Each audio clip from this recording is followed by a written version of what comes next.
Welcome back to The Breakfast here on Plus TV Africa. We're now, of course, getting into our first major conversation for today, and it is about rail transportation once again here in Nigeria. It's been described as groundbreaking Port Harcourt-Maiduguri rail line, and of course, the Eastern Corridor, as it has also been termed. The federal government yesterday, of course, commenced and launched the Eastern Corridor rail line. And of course, it has been described as something that will be entirely beneficial to business, to lives, and of course, rail transportation here in Nigeria. We're speaking this morning with Presidential Aide On Public Affairs, Ajuri Ngelale. Good morning. Thanks for joining us. Good morning. Good morning to you, my brother and my sister. Thank you for coming. All right. I'm going to start by, asking, people would, of course, bring up points of the economic benefits of this particular Eastern Corridor and the rail line. They would, say, oh, maybe we should have done Calabar, Lagos. We should have, done some other thing with the amount of money that we're investing here. So I want your thoughts, first of all. I want you to share with us what the economic benefits of this rail line and the Eastern Corridor will be in the long run. Thank you very much again for this opportunity. Let me start by saying that as an administration, when we talk about rail infrastructure and many others, we believe that we can walk and chew gum at the same time, as it said, that we can do all of these things simultaneously. As we speak, the coastal rail line that you've referred to from Lagos to Calabar is the final end of negotiations. This is really a very important line for us. The newly groundbroken Port Harcourt-Maiduguri line, and really the economic benefits are as follows. President Muhammadu Buhari is very, very, very much determined to unlock the fullness of the economic contribution of the Southeast geopolitical zone to the economy of the entire nation. He recognizes how industrious and how productive the regional economy is. And he wants to make sure that we can really key into what is going on nationally. And that's why, for us, this rail line is significant. Number one, it's going to open up a new port and rail system. If you look at what's happened in the West recently, with what's going on with the Lagos-Ibadan rail line, of course, we began construction 2017. 2020, we began operating the rides across the segment. Obviously, that has now been linked with Apapa Port, facilitating import and export flows. Now, the president is saying, look, we need to go beyond just having one or two major ports in the West. We need to unlock all of our other ports. So he's invested massively in reviving the Onitsha port, One deep sea port. And then, of course, now with this deal now, with the Port Harcourt-Maiduguri line, you also have $700 million that has been committed now to the construction of a brand new deep sea port in Bonny Island, which is strategic because that is the home of Nigeria's gas production hub, NLNG, on Bonny Island off of River State. That is going to now link with a new industrial park in Port Harcourt by this same rail line, which of course is going to offer us a place where we can be manufacturing oil and gas high value component parts that we used to have to source from South Korea and Singapore. We'll be able to be creating jobs locally and saving all of the forex on import of these high value items. When you talk about, building refineries, building gas production facilities, building pipelines, etc., we'll be able to fabricate and manufacture those things locally. So that now runs from Port Harcourt Industrial Park through to Aba, all the way through all of the capitals of all southeastern states, which is very important, not just for the economic benefits of unlocking the potential of that region, but also for uniting the nation. The president believes, and rightly believes, that railway can be very strategic in terms of unifying our country. All right. So, like you mentioned, this project is coming with the Bonny Deep Sea port. Is also coming with the Railway Industrial Park. And we know that it will cost about $3 billion, the industrial park, at an estimated cost of $240 million, as well as the ports, another $480 million. $1 million. What's the plan for the funding of this project? Yeah, thank you very much. There's so much value because for us, when you're an international investor, you're a foreign investor, and we're moving into a very historic moment in the life of this continent and country, where we're moving into the full implementation of the African Continental Free Trade Agreement. We're expecting $3 trillion to come into the African continent. We're expecting hundreds of millions of jobs within that $3 trillion investment portfolio that's coming. Now, these investors are looking at which countries are going to be the most suitable for their investments and for those jobs to be created. And we're competing with South Africa, Kenya, Morocco, Egypt, Ghana, Senegal, many other countries. And the questions they are asking are questions around doing business. We've done so much work. The World Bank has announced Nigeria 2 out of the last 3 years as a top 10 most improving nation in the world, but we still have a long way to go. But another part of that is the hard infrastructure. Aside from all of the regulatory reforms we put in place, they're looking at the facilitation of export. How are the ports operated? What is the rail and road like? What are the airports and seaports like? What is power house like? All of these issues. So we really have to move very aggressively on the issue of infrastructure. So when we talk about the new Boni Deep Seaport and the industrial park and the rail line that's being restored, 1,400 plus kilometers across the southeast, middle belt into the northeast, what it enables us to do is to open up an entire new section of the country to have its own import and export flow chain. In addition to what we've already established now in the West, and we're expanding Lagos Ibadan now up to Kano, with already commencing construction. So when you look at all of that, and then you also take this project, and you also remember that you have the Wari Itate Ajuri Rail Line, which had been abandoned since 1987, and Mr. President invested massively in it. It had now been completed, handed over in 2019. It's in full operation. What we're now doing is we're simultaneously building a new deep seaport in Wari.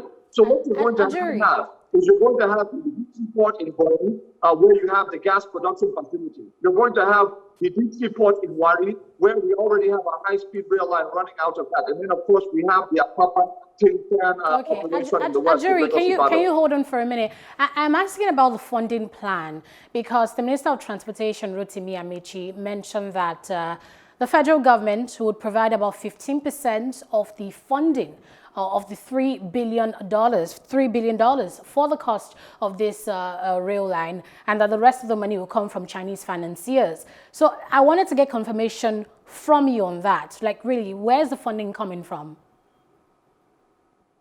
Yes, thank you very much. So you have the two major funding mechanisms at play here. When you're looking at the Boni Deep Seaport and the Port Harcourt Industrial Park, we're working with the CCCC, of course, a well-known Chinese engineering firm that's worked with us on the Lagos Ibadan Expressway, on the rail line, Lagos Ibadan rail line, on the Abuja Kaduna rail line, and what they really offer us that is strategically competitive to the alternatives is that they offer us a combination of favorable loan terms, number one, and I can get into that in a moment. And then, of course, the technical competence to deliver world-class quality in terms of project delivery. In terms of loan terms, they're offering us tenors of approximately 20 years plus. For the layman, that is the life of the loan, with moratoriums of about 7 years, meaning we don't have to begin repayment for about 7 years, which is important because that gives space for the project to be completed over the next 3 years. And then 4 years, we're able to recoup investment on the project before repayment begins. And then thirdly, and maybe most importantly, is the interest rate. They're giving us average interest rates, the Chinese, of between 0.5 and 3% interest, which is obviously important because that means that our future debt servicing payments will be much less than if we borrowed from Western sources, from the IMF, the World Bank, from maybe even Eurobond. You're looking at an average of between 7 and 12%. So really, across the board, it just makes the most sense. So they're handling that. And then the actual rail line, which is the remainder of the $3 billion that we've mentioned, is a counterpart funding arrangement with the Chinese, in which we will now produce about 15% of the counterpart fund, then they will produce 85%, and then of course we would pay back the 85% over a period of time, which will not be a problem because now we're linking our railways to the ports, which is strategic because most people think of rail lines as a human being sitting in very comfortable air-conditioned carriages, having a good time on their iPhones and all of that. That's really not what this is about in terms of economic recovery. That is just a small part of it. When you're looking at the economic value of a rail line, you're looking at the ability to carry cargoes. And the ability to carry cargoes is basically dependent on the proximity to the ports, which is why every project that Mr. President is doing on the rail lines have linkages to major ports in the country so that we can maximize the economic value by carrying these containers on the rail lines instead of congesting our roads. All right. I want to remain or stay with the conversation with regards Chinese investors and China. There's comments with regards, or there are people who are asking why exactly are we doing this business with China. There's of course concerns about what the Chinese really stand to gain from all of this. There's a possibility of giving Nigeria the loan, $3 billion. There's also, the part where it's Chinese engineering that is, fixing these rail lines. And so, how would you address those fears that there might be something else that Nigerians do not know, asides them, the Chinese just wanting to help out to build our rail lines? Thank you very much. It's a very important question. I think, first of all, what the Chinese have to gain is very, very clear. They are, of course, contracting them. They are essentially contracting themselves. So they are essentially paying their own state-linked company, which is CEECC, to be building these rail lines and infrastructure. So the money really goes back to them ultimately. Now, that's not a problem for us because President Muhammadu Buhari signed into effect Order 003, which basically places new restrictions in terms of local content on all engineering projects in the country across sectors. So Buhari came into office, CCCC, for example, will be brought in on this Chinese loan arrangement. They could even bring in the workers, bring in Chinese workers, bring in even Chinese raw materials and all of that, and nothing will happen. Now they have to first of all employ a certain quota of all their workers must be Nigerian workers. In fact, about 90% of their labor on those rail lines that you're referring to are Nigerians. And we even put in place within that executive order at the middle management and at the executive management level, there is a quota on how many Nigerians must be a part of all of the cadres of the CCECC as part of the arrangement for them to build the rail lines. Secondly, Mr. President said we must have technology transfer. We are not going to be in a situation where 20 years from now, we're still asking the Chinese to come into our country to build our rail lines. We must be able to do it. So he now mandated that they must start the Railway University. Of course, it's now sited in Katsina State. They're building a second one in River State as well as we speak. That's part of this arrangement. So the idea is to have that technology transfer to indigenous capacity so that their indigenous Nigerian engineers will be building our future railway lines. And that's very, very critical. And I want to just add very quickly, for those who have raised the concern that we're selling our country to China, please check dmo.gov.ng. That is the Debt Management Office website. Less than 10% of our total national debt belongs to the Chinese, and all of it is affordable, all of it is on very low interest and all of that. Some people have wrongly compared the Nigerian situation to countries like Zambia that do not have the economic fundamentals to support the loans that they are taking from China. We are the largest economy in Africa. Our debt to GDP ratio is still amongst one of the lowest in the world. So we can afford to do this, particularly because it is for investing in infrastructure that will pay back, and that is the difference. And also continue with that. With regards taking these loans and paying back, you mentioned the 20-year plan earlier. You've of course also brought in the Debt Management Office. Do those figures look good for us And that is, I'm asking that because of how much money we're having to put as part of our budget every year to repay loans.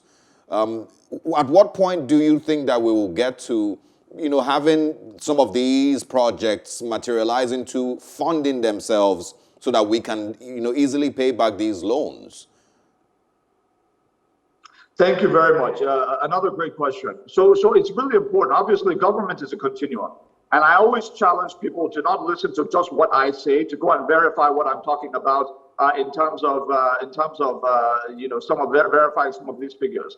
If you go to that same DMO website, what you're going to find is that from 2010 to 2015, our national debt went from about $35 billion to $65 billion.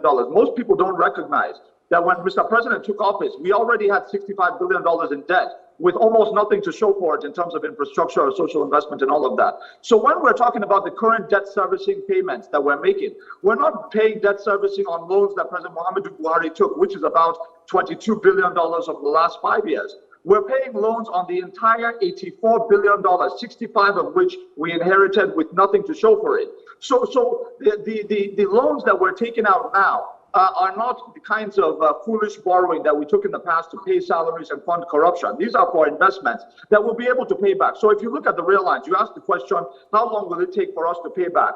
The Lagos-Ibadan rail line took us about 3 years to complete. But the Abuja-Kaduna rail line of similar length took about 9 years to complete, just because of corruption, nothing else. So for us, we put these lines in place quickly so that the repayment process, the recouping process rather, starts faster, so that we are in a quicker position to repay as the rail line is now off. As I speak to you, my brother, I'm sure you can attest in the region that we're already moving containers from Apapa on the Lagos-Ibadan rail line.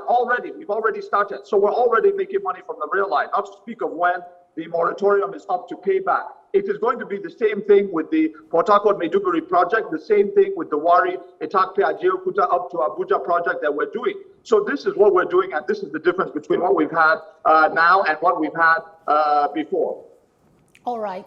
So yes, indeed, there are lots of concerns from Nigerians regarding this. We saw what was termed as fake news sometime in the past, that Nigeria was losing its sovereignty to China over bad debt and all of that. But yes, we visited the DMO website and we heard what they had to say, over 3 billion naira in debts to China, but they're saying this is lesser than, than should cause worry. So moving on from the issue of, funding of the rail project, last year, former President Goodluck Ebele Jonathan visited Buhari and congratulated him for continuing the projects he started.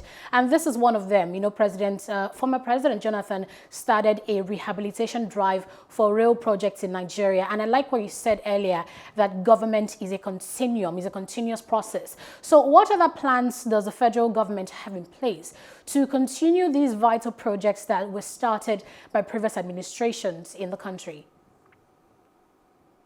Yes, thank you very much. First of all, I want to correct the impression, my sister, that I think you may have unintentionally provided, which is the notion that the rail lines we're working on are rail lines that President Goodluck Jonathan started. The one exception is the Abuja-Kaduna rail line. That was a rail line that President Obasanjo, not Jonathan, Obasanjo started about 2008, 2009, 2007, he started. Then President Jonathan, that project was supposed to be completed by 2012. It obviously got extended and extended because it wasn't getting done.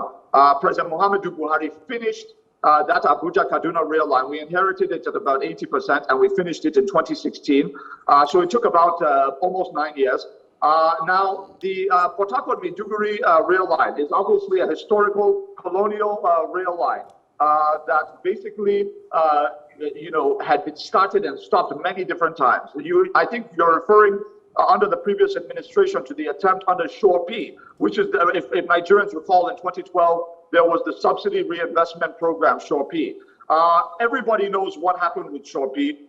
Premium Times even did an expose on how the rail contracts under Shore P for the rehabilitation of these lines were being siphoned off to cronies of a particular political party at that particular time. Anybody who wants to Google that can look that up. So nothing was done on those rail lines with the billions of Shore P that were spent on those rail lines. What we are now doing is saying, look, we're not going to be just throwing out contracts to friends of government. We're going to bring in a contractor that Nigerians trust, who has already delivered the Lagos-Ibadan rail line, which we started in 2017. Nobody started that before us. The Kano-Maradi rail line, the same thing. The Warri-Itakpe-Ajaokuta rail line, abandoned since 1987. It was this administration that invested massively in it to get it into operation, building new railway stations across the corridor and all of that. Look, you're right about the fact that government is a continuum, and we are very happy to complete all abandoned projects of the previous administration. But under no circumstance should we conflate the idea of being a continuum with the idea that some of these projects were well constructed or well done before we came into office. That is just not the case. I think the major thing that we have to factor in now moving forward is that President Muhammadu Buhari gave a marching order to all MDAs in this country, all federal MDAs, that he will not allow anybody under any circumstance to allow any new projects into their budget until they have proven that they have sufficiently resourced all ongoing projects to be completed by 2023. Unless that has been proven, they cannot inject any new projects into the federal budget. And that's the kind of vision of the president that we are now benefiting from. He has basically said, look, no project that is half done or 80% done is going to add value to the life of any Nigerian. It is only completed projects that will add value to their lives. And that is our focus moving ahead to 2023. And there's really quite a lot to look forward to for our people, not just in the railway subsector, but also in terms of roads, bridges. Our people have been seeing the airports coming up around the country. The Murtala Mohammed International Airport Terminal, the new one is coming up, I believe, by the end of this year. Kano is coming up. Kano Ibiam in Enugu is coming up this year. Port Harcourt was done in 2018. So there's really a lot to look forward to for our people in terms of infrastructure this year. All right. But your points with regards to the last administration and how far they went, there's, arguments about going way beyond 90% or even 98% completion of the Abuja-Kaduna before, of course, the current administration stepped in. No, it was 80%, my brother. I can verify that. There was no fencing along. I'm just throwing that in. All right, we won't have time to verify and to argue about it. But I also want you to, in 30 seconds, quickly share between the conversation of doing a narrow gauge rail line when a standard gauge rail line was done for other rail projects in Nigeria. Why are we having a narrow gauge for this one? Thank you very much. Another great question. Well, first of all, it was just the issue of affordability. You recognize that you're talking about a 1,400 plus kilometer rail line. If you want to dimension that in terms of a high-speed standard gauge, you're looking at $14 billion. I think every Nigerian can appreciate that with 50 years worth of infrastructural decay and neglect among power plants, schools, hospitals, airports, seaports, dams, and the like, spending $14 billion on one rail line is probably not the wisest investment we can make at this time. So the president wisely decided that he was not going to stand idle because of lack of resource, that he was going to ensure that not only do we expand the existing narrow gauge on the eastern corridor, but that we add to it and make sure that it's fully rehabilitated at the rate of $3 billion, which I think is more economical in the situation we find ourselves in. One more important point. It is important to note that that railway corridor averages annual carriage of about 11,000 tons of goods. If you look at the Lagos to Kano corridor, they're carrying about 30,000 tons per day. So it's about 3 times the economic value of that rail line. So it just makes sense to do it the way it's been done. Okay. There's a lot of time to continue this discussion. There's, of course, as quickly as we can, we'll definitely bring you back to open up, more angles to this discussion and, of course, follow up on the work and the progress of this project. Thank you very much, Ajuri Ngelale, for joining us this morning. A great privilege to be with you. Thank you for having me. You're welcome. We're going to go on a short break now. When we come back, we're going to talk about labor, the exclusive concurrent list with regards minimum wage and the reasons behind their protest. Do you think that they have legitimate and good reasons for coming out to protest against this move by the federal government? We'll be back after the short break.